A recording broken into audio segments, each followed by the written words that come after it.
ಓಂ ಸದ್ಗುರುನಾಥ ಶರಣಂ ಜಯ ಜಯ. ಓಂ ಸಚ್ಚಿದಾನಂದ ಶರಣಂ ಜಯ ಜಯ. ಎಲ್ಲರಿಗೂ ನನ್ನ ನಮಸ್ಕಾರಗಳು. ಜ್ಞಾನೇಶ್ವರಿ ಗೀತಾಮೃತ. ಅರ್ಜುನನಿಗೆ ಕೃಷ್ಣ ಪರಮಾತ್ಮನು ಸ್ವರ್ಗ ನರಕಾದಿಗಳ ಬಗ್ಗೆ ಕುರಿತು ವಿವರಣೆಯನ್ನು ಕೊಡ್ತಾ ಇದ್ದ. ಮತ್ತು ಯಾರು ಕಾಮ್ಯ ಕರ್ಮಗಳನ್ನ ಮಾಡ್ತಾರೋ ಅವರು ಸ್ವರ್ಗವನ್ನು ಸೇರ್ತಾರೆ. ಸ್ವರ್ಗ ಏನಪ್ಪ ಅಂದರೆ ಪುಣ್ಯದ ಸೋಗನ್ನು ಹಾಕಿಕೊಂಡು, ಪುಣ್ಯದ ಮುಸುಕನ್ನು ಹಾಕಿಕೊಂಡಿರ್ತಕ್ಕಂಥ ಪಾಪದ ರಾಶಿಯೇ ಆಗಿರ್ತದೆ. ಅದರ ಮೂಲಕ ಅವರು ಸ್ವರ್ಗಕ್ಕೆ ಹೋಗ್ತಾರೆ. ಸ್ವರ್ಗದಲ್ಲಿ ಅನೇಕ ರೀತಿಯ ಸುಖಗಳನ್ನ ಅನುಭವಿಸ್ತಾರೆ. ಇನ್ನಿಲ್ಲವೇನೋ ಇದನ್ನು ಬಿಟ್ಟರೆ ಇದಕ್ಕಿಂತ ಸುಖ ಇಲ್ಲವೇನೋ ಅನ್ನೋ ರೀತಿಯಲ್ಲಿ ಸುಖವನ್ನು ಅನುಭವಿಸಿ ಮತ್ತೆ ಅವ್ರು ಏನು ಮಾಡ್ತಾರೆ, ಸ್ವರ್ಗ ಸುಖ ಎಲ್ಲ ಮುಗಿದ ಮೇಲೆ, ಅವ್ರ ಅಕೌಂಟಲ್ಲಿ ಪುಣ್ಯ ಎಲ್ಲ ಮುಗಿದ ಮೇಲೆ ಮತ್ತೆ ಮರ್ತ್ಯ ಲೋಕದಲ್ಲಿ ಮನುಷ್ಯರಾಗಿ ಹುಟ್ಟಿ ಅಥವಾ ಪಾಪ ಪುಣ್ಯ ಕರ್ಮಗಳ ಫಲವಾಗಿ ಯಾವ ಜನ್ಮವನ್ನು ಎತ್ತಬೇಕೋ ಆ ಜನ್ಮಕ್ಕೆ ಬಂದು ಮತ್ತೆ ಕಷ್ಟವನ್ನು ಅವರು ಅನುಭವಿಸ್ಬೇಕಾಗುತ್ತೆ. ಈ ರೀತಿಯಲ್ಲಿ ಹೇಳ್ತಾ ಇದ್ದ. ಮತ್ತು ನೇರವಾಗಿ ಪಾಪ ಮಾಡಿದವರು ನೇರವಾಗಿ ನರಕಕ್ಕೆ ಹೋಗ್ತಾರೆ. ಶುದ್ಧವಾದ ಪುಣ್ಯವನ್ನು ಮಾಡಿದವರು ಆಧ್ಯಾತ್ಮ ಮಾರ್ಗದಲ್ಲಿ ಸಾಗಿ ಜೀವನ್ಮುಕ್ತಿಯನ್ನು ಹೊಂದುತ್ತಾರೆ ಅಂತ ಇಲ್ಲಿ ಕೃಷ್ಣನು ಹೇಳ್ತಾ ಇದ್ದ. ಮತ್ತು ಅವರು ಅರ್ಜಿಸಿದ ಪುಣ್ಯವು ಕ್ಷೀಣಿಸುತ್ತಲೇ ಪುನಃ ಮರ್ತ್ಯಲೋಕಕ್ಕೆ ಬರುವರು. ಕಾಮುಕನಾದ ಪುರುಷನು ವೇಶ್ಯಾಲೋಲನಾಗಿ ತನ್ನ ಆಸ್ತಿಯನ್ನೆಲ್ಲ ಹೋಗಲಾಡಿಸಿಕೊಂಡು ದರಿದ್ರನಾದಾಗ ಆಕೆಯ ಗೃಹದ್ವಾರದ ಹತ್ತಿರ ಹೋಗುವುದು ಅಸಂಭವವಾಗುವಂತೆ ಸಂಗ್ರಹಿಸಲ್ಪಟ್ಟ ಪುಣ್ಯ ಕ್ಷಯವಾಗಲು ಆ ಯಜ್ಞಕರ್ತನು ಹೊಂದುವ ಲಜ್ಜಾಸ್ಪದವಾದ ಸ್ಥಿತಿಯನ್ನು ನಾನು ಏನೆಂದು ವರ್ಣಿಸಲಿ. ಇದು ಸತ್ಯವಾದರೂ ಕೂಡ ಕಟು ಸತ್ಯವಾದ ಮತ್ತು ನಮಗೆಲ್ಲ ತಿವಿದು ಬುದ್ಧಿ ಹೇಳ್ತಕ್ಕಂಥ ಒಂದು ಸ್ಥಿತಿಯಲ್ಲಿರ್ತಕ್ಕಂಥ ಮಾತು. ಈಗ ಯಜ್ಞವನ್ನು ಮಾಡ್ತೀವಿ, ಯಜ್ಞ ಯಾಗಗಳನ್ನು ಮಾಡ್ತೀವಿ, ಸ್ವರ್ಗ ಸುಖವನ್ನು ಬಯಸಿ ಮಾಡ್ತೀವಿ, ಫಲಾಪೇಕ್ಷೆಯನ್ನು ಇಟ್ಟುಕೊಂಡು ಮಾಡ್ತೀವಿ. ಅದರಿಂದ ಫಲ ಬರೋದಿಲ್ವ ಅಂದರೆ ಖಂಡಿತವಾಗ್ಲೂ ಫಲ ಬರ್ತದೆ. ಅದೇನು ಬರ್ತದೆ? ಭಗವಂತನನ್ನು ಹೊಂದಬೇಕು, ಆತ್ಮತತ್ವವನ್ನು ತಿಳಿಬೇಕು ಅಂತ ಮಾಡೋದಿಲ್ಲ. ಸುಖವನ್ನು ಅಪೇಕ್ಷೆ ಪಟ್ಟು ನಾವು ಆ ಕಾರ್ಯವನ್ನು ಮಾಡಿರ್ತೀವಿ. ಆಗೇನಾಗುತ್ತೆ, ಆ ಸುಖವನ್ನೇ ಹೊಂದುತ್ತೀವಿ. ಆದರೆ ಅದೆಲ್ಲ ಮುಗಿದ ಮೇಲೆ ಮತ್ತೆ ನಾವು ಮರ್ತ್ಯ ಲೋಕಕ್ಕೆ ಬರ್ತೀವಿ. ಇದು ಹೇಗಿದೆಯಪ್ಪ ಅಂದರೆ, ಅದಕ್ಕೊಂದು ಒಂದು ಭೂಮಿ ಮೇಲೆ ವಾಡಿಕೆಯಲ್ಲಿರ್ತಕ್ಕಂಥ ಒಂದು ಮಾತನ್ನು ಹೇಳ್ತಾರೆ. ಈಗ ಯಾರಾದರೂ ಒಬ್ಬರು ವೇಶ್ಯ ಸಹವಾಸ ಮಾಡಿದ್ದೇ ಆದರೆ ನಮ್ಮ ಬಳಿ ಹಣ ಇರೋವರೆಗೂ ಮಾತ್ರ ನಾವು ಅಲ್ಲಿಗೆ ಹೋಗಿ ಬರ್ಬೋದು. ಹಣ ತೀರಿದ ಮೇಲೆ ಆಕೆಯ ಮನೆಯ ಬಾಗಿಲನ್ನು ಕೂಡ ತುಳಿಲಿಕ್ಕೆ ಸಾಧ್ಯವಾಗದೇ ಇರುವಷ್ಟು ಅಸಂಭವ ಆಗ್ತದೆ. ಆ ರೀತಿಯಲ್ಲಿ ಪುಣ್ಯ ಕ್ಷಯವಾಗಲು ಆ ಯಜ್ಞಕರ್ತನು ಹೊಂದುವ ಲಜ್ಜಾಸ್ಪದವಾದ ಸ್ಥಿತಿ ಅಂದರೆ ಅವನ ಜೀವನ ನಾಚಿಕೆಗೇಡು ಅಂತಾರಲ್ಲ, ನಾಚಿಕೆಗೇಡು ನಿನ್ನ ಜೀವನ ಅಂತಾರಲ್ಲ, ಆ ರೀತಿಯಲ್ಲಿ ನಾಚಿಕೆಗೇಡಿನ ಭಾಳ ಆಗ್ಬಿಡ್ತದೆ ಅವನದು. ಯಾರ್ದು?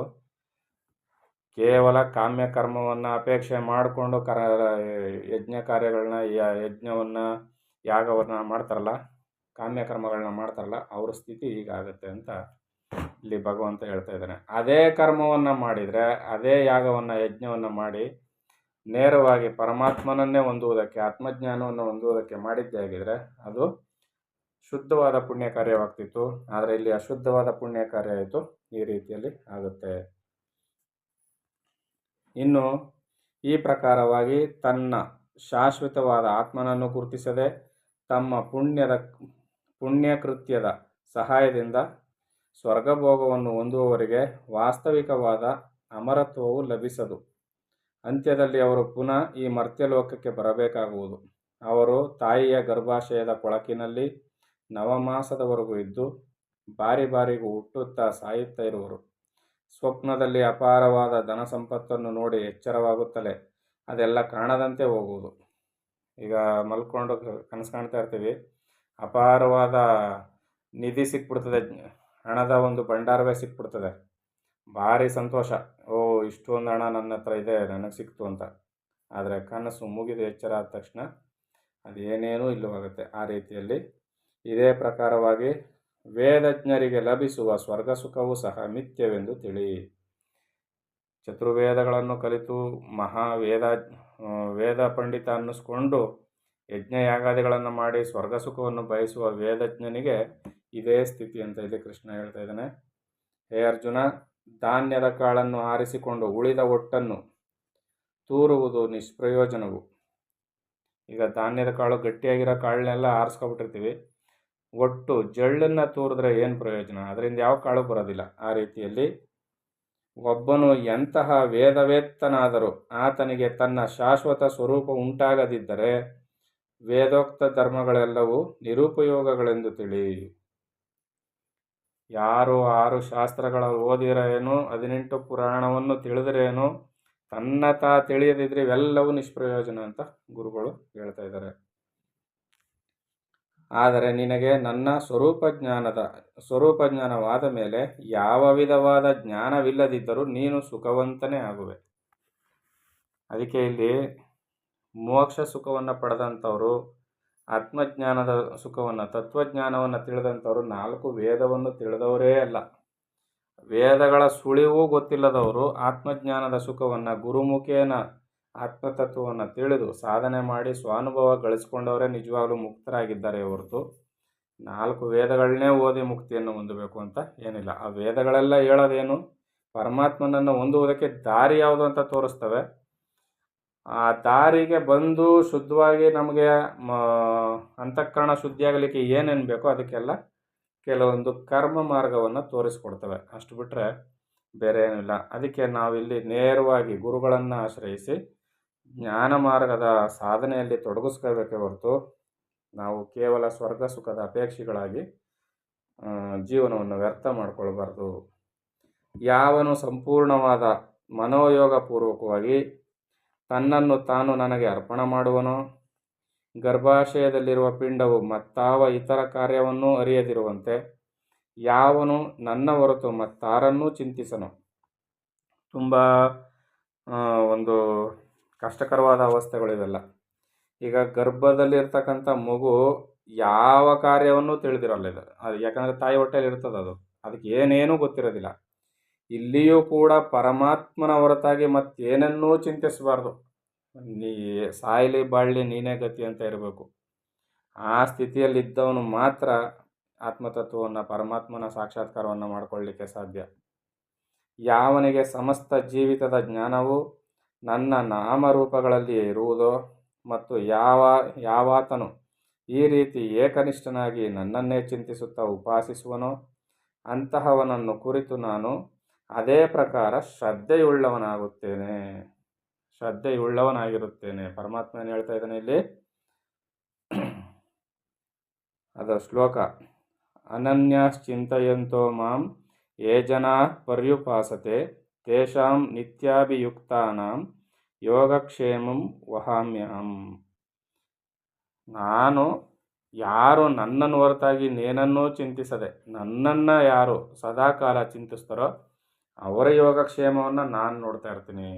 ಯಾಕೆ? ಅವರು ಎಲ್ಲವನ್ನು ಮರೆತು ನೀನೇ ಗತಿ ಅಂತ ನನಗೆ ಸಂಪೂರ್ಣ ಶರಣಾಗಿರ್ತಾರೆ. ಅವ್ರ ಯೋಗಕ್ಷೇಮ ನೋಡೋದು ನನ್ನ ಜವಾಬ್ದಾರಿ ಆಗುತ್ತಾಗ. ಆದರೆ ನಾವೇನು ಮಾಡ್ತೀವಿ? ಪರಮಾತ್ಮ ಒಳ್ಳೇದು ಮಾಡು. ಇಂಗ್ಲೀಷಲ್ಲಿ ಒಂದು ಪಾಠ ಇತ್ತು, ನಾವೆಲ್ಲ ಚಿಕ್ಕವರಿದ್ದಾಗ ಓದಬೇಕಾದ್ರೆ. ಒಬ್ಬನು ದೇವರೇ ಇಲ್ಲ ಅಂತ ಅಂತಿದ್ನಂತೆ. ಅವನು ಸಾಯೋ ಸಮಯದಲ್ಲಿ ದ್ವಂದ್ವದ ನಿಲುವಿಗೆ ಒಳಗಾಗ್ಬಿಟ್ನಂತೆ. Oh god, if there is a god save my soul, if there is a soul ಅಂದಂತೆ. ಮುಂದಿನ ಮಾತು ಹೇಳಕ್ಕೆ ಬರಲಿಲ್ಲ, ಪ್ರಾಣ ಹೊರಟೋಯ್ತಂತೆ. ಓ ದೇವರೇ, ನೀನಿದ್ರೆ ನನ್ನ ಆತ್ಮವನ್ನು ಕಾಪಾಡು. ಓ ಆತ್ಮವೇ, ನೀನಿದ್ರೆ ದೇವ್ರನ್ನ ಕಾಪಾಡೋನಕ್ಕಾಯ್ತದ? ಅಷ್ಟರಲ್ಲಿ ಪ್ರಾಣ ಹೊರಟಾಯ್ತು. ದೇವ್ರು ಇದ್ದಾನೋ ಇಲ್ವೋ ದ್ವಂದ್ವ ಸತ್ತೋದ್ನಂತೆ. ಈ ರೀತಿಯಲ್ಲಿ ನಮ್ಮ ಸ್ಥಿತಿ ಇದೆ. ಆದರೆ ಪರಮಾತ್ಮ ಏನು ಹೇಳ್ತಾ ಇದ್ದಾನೆ? ಅನನ್ಯವಾಗಿ ನನ್ನನ್ನೇ ಯಾರು ಚಿಂತೆ ಮಾಡ್ತಾರೋ, ಅನನ್ಯವಾಗಿ ಯಾರು ನನ್ನನ್ನೇ ಧ್ಯಾನಿಸ್ತಾರೋ, ನನಗೆ ಸಂಪೂರ್ಣ ಶರಣಾಗಿದ್ದಾರೋ ಅವರ ಯೋಗಕ್ಷೇಮವನ್ನು ನಾನು ವಹಿಸ್ಕೊಳ್ತೀನಿ ಅಂತ ಇಲ್ಲಿ ಹೇಳ್ತಾ ಇದ್ದೇನೆ. ಅದು ಯಾವಾಗ? ಪ್ರತಿನಿತ್ಯ, ದಿನನಿತ್ಯ, ಪ್ರತಿ ಕ್ಷಣವೂ ನಾನು ಅವ್ರ ಯೋಗಕ್ಷೇಮವನ್ನು ನಾನು ನೋಡ್ಕೊಳ್ತೀನಿ. ಆತನ ಪೂರ್ಣ ಮನೋಯೋಗ ಪೂರ್ವಕವಾಗಿ ಏಕೀಕರಣ ಮಾಡಿ ನನ್ನ ಉಪಾಸನಾ ಮಾರ್ಗವನ್ನು ಅಂಗೀಕರಿಸಿದಾಗಲೇ ಆತನ ಸಮಸ್ತ ವಿಧವಾದ ಸುವ್ಯವಸ್ಥೆಯನ್ನು ಮಾಡುವ ಭಾರವು ನನ್ನ ಮೇಲೆ ಬೀಳುವುದು. ಪರಮಾತ್ಮ ಎಂಥ ಭರವಸೆಯನ್ನು ಕೊಡ್ತಾ ಇದ್ದಾನೆ ಇಲ್ಲಿ? ಯಾರು ಅನನ್ಯವಾಗಿ ನನ್ನನ್ನು ಅಂಗೀಕರಿಸ್ತಾರೋ ನಾನು ಆ ಕ್ಷಣದಿಂದಲೇ ಅವರ ಯೋಗಕ್ಷೇಮವನ್ನು ನಾನು ವಹಿಸ್ಕೊಬಿಡ್ತೀನಿ. ಅವ್ರನ್ನ ಉದ್ಧಾರ ಮಾಡುವ ಭಾರ ನನ್ನ ಮೇಲೆ ಬೀಳ್ತದೆ. ಆಗ ಆತನು ಮಾಡಬೇಕಾದ ಕಾರ್ಯಗಳೆಲ್ಲವನ್ನು ಆತನಿಗಾಗಿ ನಾನೇ ಮಾಡಬೇಕಾಗಿ ಬರುವುದು. ಈಗ ಭಕ್ತ ಕುಂಬಾರನ ಕಥೆಯನ್ನೆಲ್ಲ ನಾವು ಕೇಳಿದ್ದೀವಿ. ಆತನು ಪರಮಾತ್ಮನ ನಾಮಸ್ಮರಣೆಯಲ್ಲಿ ಸಂಪೂರ್ಣ ಮೈ ಮರೆತಾಗ ಮಡಕೆಗಳನ್ನೆಲ್ಲ ಪರಮಾತ್ಮನೇ ಮಾಡ್ತಾ ಇರ್ತಾನೆ. ಯಾಕೆ? ಪರಮಾತ್ಮನ ಚಿಂತನೆಲ್ಲ ಅವನಿದ್ದಾನೆ, ಪರಮಾತ್ಮ ಇವನ ಕೆಲಸ ನಿಂತೋಗುತ್ತಾನೆ ಅಂತ ಮಣ್ಣು ಮಾಡುವ ಮಡಕೆ ಮಾಡುವ ಕೆಲಸವನ್ನು ತಾನು ವಹಿಸ್ಕೊಳ್ತಾನೆ. ಇವೆಲ್ಲ ಭಕ್ತಿಯ ನಿದರ್ಶನಗಳು. ಯಾಕೆ ಅಂದರೆ ಪರಮಾತ್ಮ ನಮಗೆ ಎಷ್ಟು ನಿಕಟವರ್ತಿಯಾಗಿರ್ತಾನೆ. ನಾವು ಪರಮಾತ್ಮನಿಗೆ ಹತ್ತಿರವಾದಷ್ಟು, ಪರಮಾತ್ಮನ ಚಿಂತನೆಯಲ್ಲಿ ನಾವು ತೊಡಗಿಸ್ಕೊಂಡಷ್ಟು ನಮ್ಮ ಲೌಕಿಕ ಕಾರ್ಯಗಳು ಎಂದಿಗೂ ತೊಡಕಾಗೋದಿಲ್ಲ, ನಿಲ್ಲೋದಿಲ್ಲ. ಅವು ನಡೀತಾ ಇರ್ತವೆ, ಇನ್ನೂ ಸುಗಮವಾಗಿ ನಡೀತವೆ ಅನ್ನೋದಕ್ಕೆ ತೋರಿಸೋದಕ್ಕೋಸ್ಕರ ಈ ಭಕ್ತಿಯ ಕಥೆಗಳೆಲ್ಲ ಇರ್ತವೆ. ರೆಕ್ಕೆಗಳು ಬರುವವರೆಗೂ ನನ್ನ ಮಕ್ಕಳು ಜೀವಿಸುವುದಕ್ಕಾಗಿ ತೆಗೆದುಕೊಳ್ಳಬೇಕಾದ ಎಚ್ಚರಿಕೆಯನ್ನು ತಾಯಿ ಹಕ್ಕಿಯೇ ತೆಗೆದುಕೊಳ್ಳುವುದು. ಈಗ ರೆಕ್ಕೆಗಳು ಬೆಳೆಯೋವರೆಗೂ ತನ್ನ ಮಕ್ಕಳ ಜವಾಬ್ದಾರಿನ ತಾಯಿ ಹಕ್ಕಿನ ಹೇಗೆ ತೆಗೆದುಕೊಳ್ತದೋ ಹಾಗೆ ಅದಕ್ಕೆ ತನ್ನ ಹಸಿವು ಬಾಯಾರಿಕೆಗಳನ್ನು ಕುರಿತು ಚಿಂತೆಯೇ ಇರೋದಿಲ್ಲ. ಯಾವುದೇ ಮಕ್ಕಳಾದರೂ ಅಷ್ಟೇ, ತಂದೆ ತಾಯಿಯನ್ನು ಅವಲಂಬಿಸ್ಬಿಟ್ಟಿರ್ತವೆ. ಅವಕ್ಕೆ ಒಳ್ಳೇದು ಕೆಟ್ಟದ್ದು ಏನು ಗೊತ್ತಿಲ್ಲ. ಜವಾಬ್ದಾರಿ ಎಲ್ಲ ತಂದೆ ತಾಯಿಗಳೇ ತೆಗೆದುಕೊಂಡಿರುವಂತೆ ಅದು ಯಾವಾಗಲೂ ತನ್ನ ಮರಿಗಳ ಹಿತಕ್ಕಾಗಿಯೇ ಎಲ್ಲ ಕೆಲಸವನ್ನು ಮಾಡುತ್ತಿರುವಂತೆ ಸರ್ವ ವಿಧದಲ್ಲೂ ನನ್ನ ಮೇಲೆ ವಿಶ್ವಾಸವಿಟ್ಟು ನನ್ನನ್ನೇ ಉಪಾಸಿಸುವವರ ಯೋಗಕ್ಷೇಮವನ್ನು ನಾನೇ ನೋಡುತ್ತಿರುವೆನು. ಅವರಿಗೆ ಸಂಕಟ ಏಕರೂಪವಾಗಿ ಮೋಕ್ಷ ಹೊಂದಬೇಕೆಂಬ ಅಪೇಕ್ಷೆ ಇದ್ದಂತೆ ಅವರ ಆವಾಂಛೆಯನ್ನು ನಾನೇ ನೆರವೇರಿಸುವನು. ಇಲ್ಲವೇ ಅವರಿಗೆ ನನ್ನ ಸೇವೆ ಮಾಡಬೇಕೆಂಬ ಇಚ್ಛೆ ಉಂಟಾದರೆ ನಾನು ಅವರಿಗೆ ಪ್ರೇಮದಾನವನ್ನು ಕೊಡುವೆನು. ಈ ರೀತಿಯಾಗಿ ಅವರು ತಮ್ಮ ಮನಸ್ಸಿನಲ್ಲಿ ಏನೇನು ಮಾಡಬೇಕೆಂದು ಇಚ್ಛಿಸುವರೋ ಅವೆಲ್ಲವನ್ನು ನಾನು ಕೊಡುತ್ತಿರುವೆನು.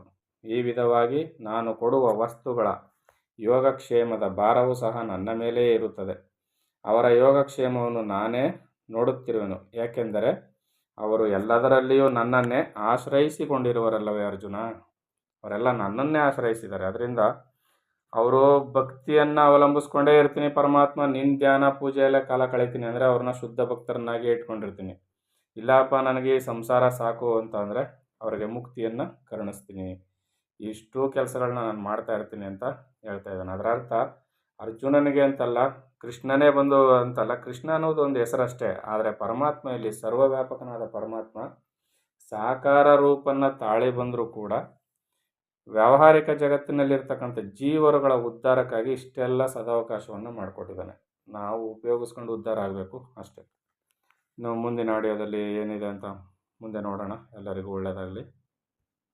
ಓಂ ಸದ್ಗುರುನಾಥ ಶರಣಂ ಜಯ ಜಯ. ಓಂ ಸಚ್ಚಿದಾನಂದ ಶರಣಂ ಜಯ ಜಯ. ಹರಿ ಓಂ ತತ್ಸತ್. ಹರಿ ಓಂ ತತ್ಸತ್. ಹರಿ ಓಂ ತತ್ಸತ್.